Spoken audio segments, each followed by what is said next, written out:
Hi, welcome to This Week in Ames. I'm Susan Guiazza. On today's show, we check in with Mayor Ann Campbell.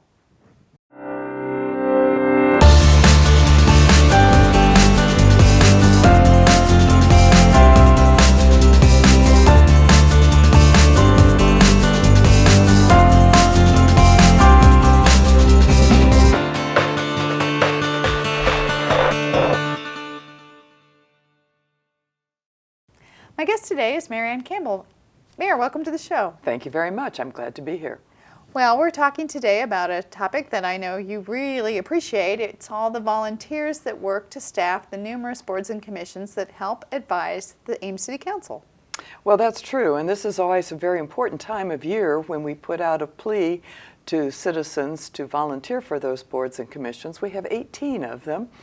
They are all different shapes and sizes and responsibilities, but I look upon that as probably one of the most important things that we have going on in the city, because it does feed into the city council a lot of information that helps, frankly, ease our business. That's the role of some of the boards and commissions, but we have a whole variety that have quite different responsibilities. Yeah, I know some of them are advisory. Most of them are advisory, but some of them, like our library board, actually have even more important functions, although I know they're all important. Can you talk a little bit about some of the different boards? Well, yes, they do vary. You give the example of the library board.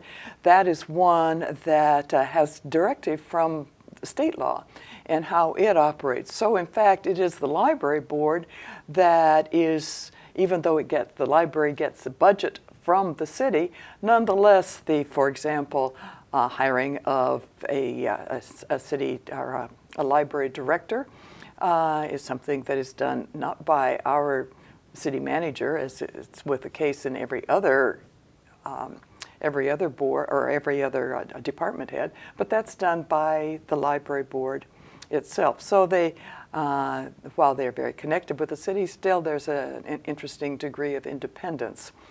So that is one example. Another one that I like to point out, because we do have a whole variety, the Zoning Board of Adjustment, and not to be confused with the Planning and Zoning Commission that even though they have some of the same words in their names, they nonetheless have quite different responsibilities. But it is the Zoning Board of Adjustment that deals with variance appeals, deals with special use permits that are very specifically needing to fit into what is allowed by city code. So, for example, if you are asking for a waiver for the height of the fence in your backyard, it is the Planning and Zoning Commission that has to make that decision.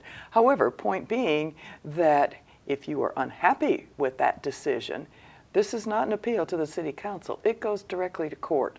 So the Zoning Board of Adjustment is an example of one that has some pretty important legal ramifications as well. So it sounds a little bit technical. Somebody might expect that you would want somebody with a certain expertise for some of these boards. Well, that's true. And some of them do indeed require expertise and have very specific kinds of requests in the code. For example, the Building Code of Appeals. I don't think you would qualify to be on that, Susan, nor would I. So we do have some that do have very specific kinds of things, but for the most part, the ones particularly that are advisory, we're looking for a cross-section of the Ames population. And when I say a cross-section of the Ames population, I don't want all people who are all passionate about one cause or another, but that have a variety of philosophical, geographical, ethnic, gender, age backgrounds. And so while I am always putting out appeals to have a lot of people apply, I have to also confess that there are times that I have some very qualified people that apply that I don't feel that at that particular time I can appoint, because I am looking not only at that particular board or commission, but I'm also looking at a balance of makeup within the commission. Well, that's a good point. So if in the past you've applied and did not get appointed to a board or commission, maybe it's time to reapply. It may look different when you're going to appoint, sort of matching people with the appropriate board or commission. Well, absolutely. And I do keep the applications because, of course, we do have vacancies for one reason or another that happen throughout the year. And so that's one of the first things I do when I have a vacancy mid-year, is to go back and look to see if there is somebody that I was not able to appoint before, that I wouldn't just appoint them mid-year, but I do then get in contact at times to see if, given that a vacancy has come up, if they would be interested in doing that. One of the other things that I might mention is that has happened since I took this job over was that we have tried to synchronize all of the terms. We started out, there are some that for one reason or another have to have specific length terms and would come due at different times. But for the most part, we've tried to make them all 3-year terms, eligible for 1 term of reappointment, and all coming due at the same time. It makes me able to keep my head screwed on better, but additionally, I think it makes it easier for the particular board or commission. So you're sort of reappointing a group in mass almost. They all kind of go in together, and then when the next year comes around, you'll have at the same time of year another group that needs to be replaced. That's true. And where we are right now in the process is we have sent out letters to all of the incumbents whose terms are up, who are eligible for another term, to see if they are interested in another term. And I'm very pleased that the lion's share of them have expressed interest in a second term, but for one reason or another, that's not always the case, and so we then make our adjustments accordingly. I might say also that you don't just come in blind to this. After the appointments are made and before they take office on April 1st, we do have a pretty thorough training session that includes the city manager, it includes the city attorney, it includes me, and we meet with them, just bringing them up to par on what the responsibilities are for each of the boards and commissions, but also covering things like the gift law, the conflict of interest law. Our city attorney does a very good job of going through these kinds of things that you maybe are not used to dealing with if you're serving on a committee for a private organization. But we of course do operate under open records laws and all of those kinds of things. So it is good training, but we do give the training. You don't expect volunteers to come in knowing it all. Absolutely not. They'll get some training. Also, they don't necessarily have to be subject matter experts, but in some commissions that is required or helpful. That's true. And I always look to see that we've got somebody who, for example, in applying for the Parks and Recreation Commission, I like to think, I see evidence in their application that they know where the parks are, know where the swimming pool is, and so on.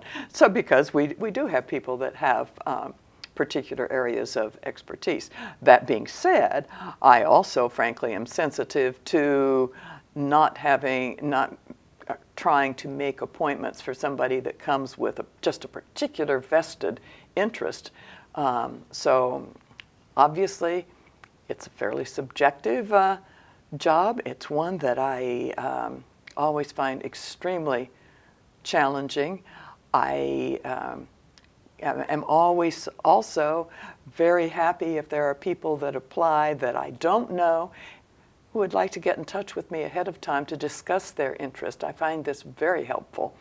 And so it's a little bit of matchmaking, and you're sort of trying to figure out where the best fit might be. It is.